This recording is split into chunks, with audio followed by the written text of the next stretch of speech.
Sup nerds, I'm CuppaJoey and welcome to another episode of r/maliciouscompliance, where people do as they're told, but not in the way that the person asking expects. Kentucky passes law that all schools must have In God We Trust displayed. School district complies.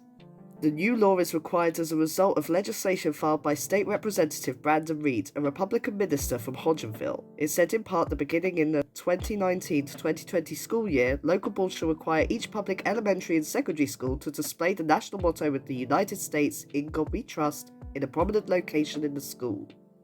Fayette Superintendent Manny Kulk said Wednesday afternoon that in complying with the new law, all schools in our district have been provided a framed version of an enlarged copy of a $1 bill to display in a prominent location.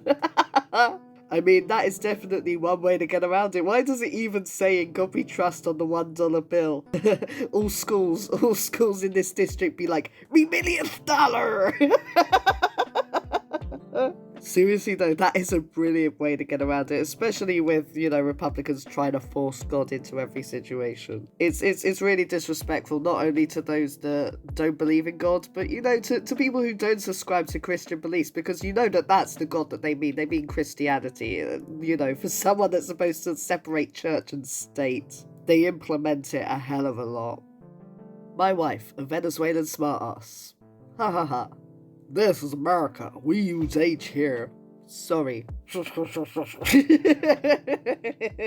I mean, she did what I asked.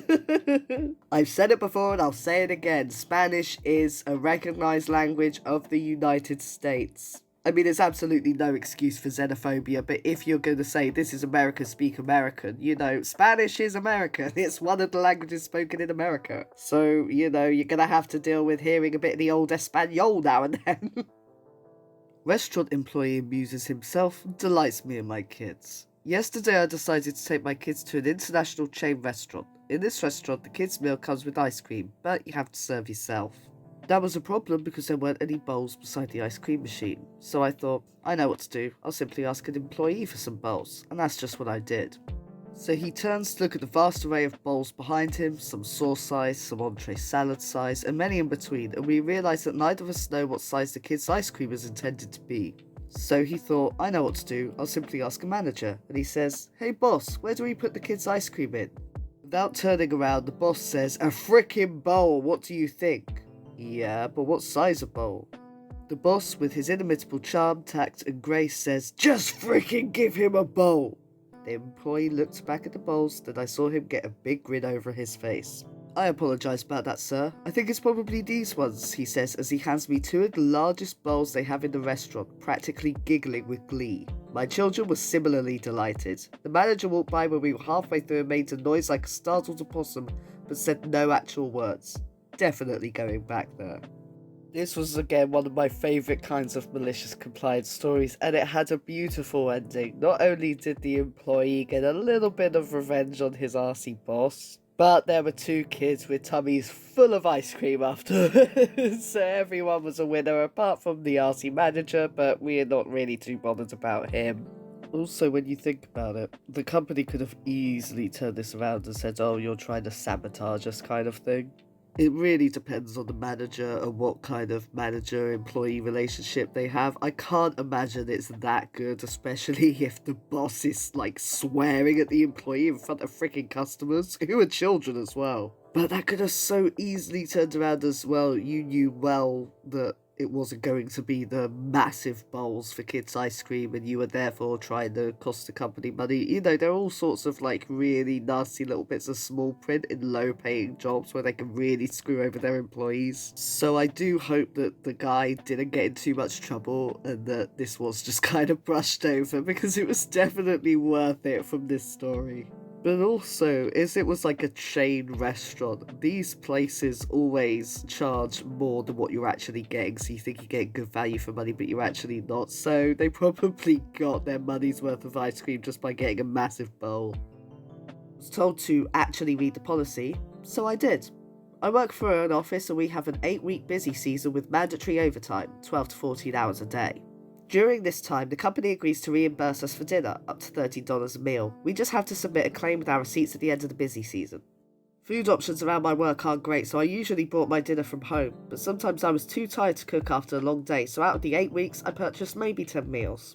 3 of those meals I spent $13.50, going 50 cents over the limit. This resulted in a whopping $1.50 overcharge, which my manager said was no big deal and I could include on my expense claim. He signed off on it and everything.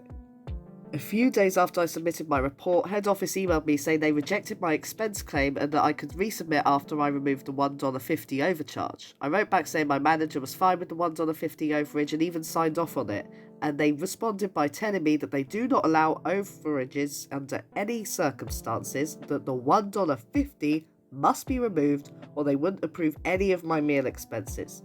They ended their email with the advice that I should actually read the company policy next time.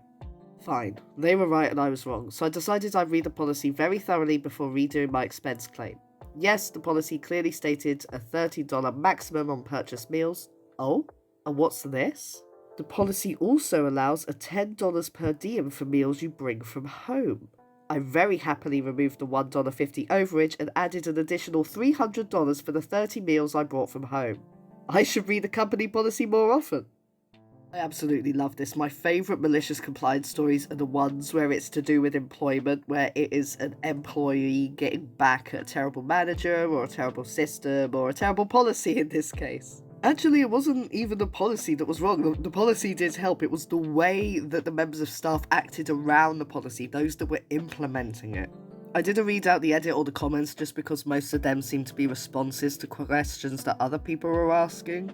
But they did say that the email where they were talking about the $1.50 was really snippy and rude, so they seem to be genuinely annoyed about the fact that they included $1.50, and considering that they said that they didn't even, go out that much compared to other people, it's a bit much that they're, splitting hairs over $1.50. The fact that whoever was in charge decided to send a really rude email about $1.50 and then ended up having to give more than $300, I love that. But one thing that really interested me is the fact that OP, in one of the edits, again I didn't read them out, don't shoot me, they actually said that nobody else knew about this $10 per DM for meals bought from home. It seems that they were deliberately trying to keep that bit out so that it's somewhere embedded deep in the policy so people don't actually know their rights until they read through it, which is really bad. That sort of thing should be made very clear to people, especially if you're forcing them to work 12 to 14 hours overtime a day. I mean, it just goes to show this is what happens when you treat your employees poorly, which you really shouldn't because they're the ones doing all the freaking work.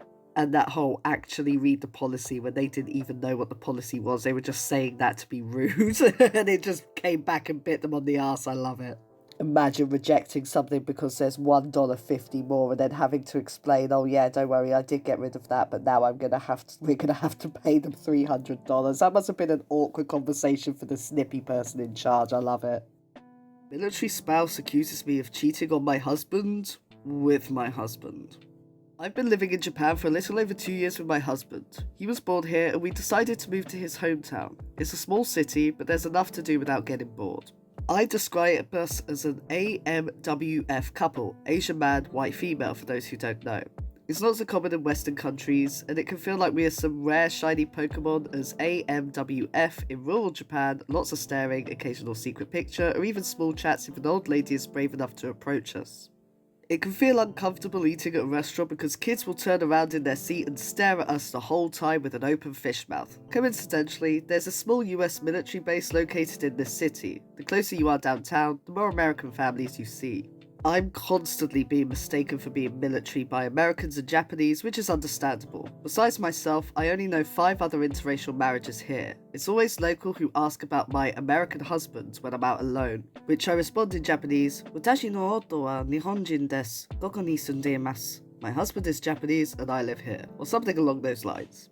Americans never ask about my marriage as they assume my spouse is American. When we are together in public, we do abnormal couples behaviour such as holding hands. No, couples rarely hold hands in public, let alone say I love you. We don't go downtown too often since it's all paid to park and it's a nightmare to find a place. It was a beautiful warm day for the first time in months, but we decided to battle for a spot and walk around the shops. The crowd was heavy since the weather was great and winter was ending. The season for new American families to move here just finished, so I'm sure this was many people's first time to leisurely walk around and shop outside. We find a parking spot and made our way to the outside shops. Of course, we are holding hands and casually talking and laughing. Wow. I hear this from an American woman about 10 feet behind us. You should know that a Japanese stereotype against Americans is that we are rudely and obnoxiously loud, and this wow was loud enough for me to turn my head around at the noise. She was with two other mums who had like 3 kids each. They were staring at me, but perhaps we just accidentally had eye contact at the right time. Seriously? Another little homewrecker is doing this in public? Chill, woman. You're so loud even I can hear you. We find a table nearby at a Starbucks outside. We are enjoying our drinks when the same group of women approach us with their strollers in tow. They definitely had some sort of purpose with something to say to us. Let's call her Onna, woman in Japanese. Onna, excuse me, but you need to keep whatever you're doing in your messed up home. Doing that in public in front of families to see is disgusting and immoral. My kids don't need to see such a bad display of marriage. I'm so confused, as was my husband who could speak English. Who knew drinking coffee outside was a crime against humanity and marriage? Me. I'm sorry? What did we do? Onna, you know exactly what you're doing. She points to my wedding ring. Me. No, I don't. Onna. Good lord, does your husband know about this? Is he on the ship right now? That's so like a dependopotamus. Her friends laugh. In case you don't speak military, a dependopotamus is slang for a military wife who stays at home all day, doesn't clean, uses their spouse as an ATM, and looks like Jabba the Hutt. It dawns on me, she thinks I'm a military spouse and I'm cheating on my American husband. I started laughing because she's suggesting I'm cheating on my husband with my husband. Me. This is my spouse. I'm actually not part of the military community and have a Japanese visa. Onna looks at my significant other up and down. The 2 women behind her apologise, but the Onna didn't believe it. Onna. No one would voluntarily want to live in this little town. Nice lie, but you're not representing the military community. You make all of us wives look like W's. Who is your husband and what's his rank? I also need your dependent ID. My husband is high rank, so he'll make sure your husband is aware of your infidelity. She pulls out her phone to properly type my response. I'm offended since this is actually a nice place to live and very open to foreigners. Me. Look, my husband's name is Ray. Not his real name, I don't want to reveal personal info. And he's sitting right here. I'm not going to show you my military ID since I don't have one and you're not the police. As proof, you can obviously see our wedding bands match, and here's a picture. I show her my phone screen, which is of us in traditional Japanese clothes on our wedding day. Her eyes became huge at the picture. Her 2 friends and their spawn have already started walking away. Onna, why are you in a relationship with him? You should be in a normal relationship and start having a family with American kids. She says some other statements which I consider racist against the Asian race. It's so ironic because we are in Japan. And she's fussing about me being married to a Japanese man. My husband has been quiet throughout the whole exchange and he says to me we should go. I agree and stood up. Me. Stop. The things you are saying are extremely offensive. I was part of the military community myself some years ago and what you're doing is against spousal conduct. She smirked. Go ahead and tell people what I did then. My high-ranking husband is an E7 and everything will be swept under the rug no matter what happens. You can't touch me. So that's what I did. Note, this is a small military community. Someone does something minor and it's talked about between wives like chickens. Later that day, I run into my friend who works on the base and she's well known in the community for being one of the main event coordinators. I don't miss the chance to comply with Onna's demand and explain to my friend about the exchange and how it made my husband extremely uncomfortable with her remarks. She asked me if this person looked like so-and-so, which I said yes. My friend rolls her eyes. Friend. She just arrived a couple months ago and is already causing problems with rumours and drama. Looks like we have a racist too. I'll make sure what she said is passed on. It's been half a year later and I didn't hear anything about Onna again since I distanced myself from making military friends here. I've only been in my new city a little over 2 years and experienced more drama from military families than I have my whole high school career. That is, until now. Last week, I ran into my friend who's getting ready to leave back to the United States. We had a little discussion about her moving and my family planning and dropped a bombshell. Friend, do you remember Onna, who accused you of cheating on your non-existent military spouse and called your husband a racist name? Me, of course, I haven't heard anything from her since. Friend. Well, I mentioned we were already having problems with her not long after she got here. I told my boss that there's a person who was bothering and threatening civilians and asking for IDs, which isn't allowed for someone with her status. My boss was extremely interested after I mentioned her name because Anna was scheduled for an interview in my department. I suggested we look at her social media accounts for her past behaviour because we don't tolerate racism.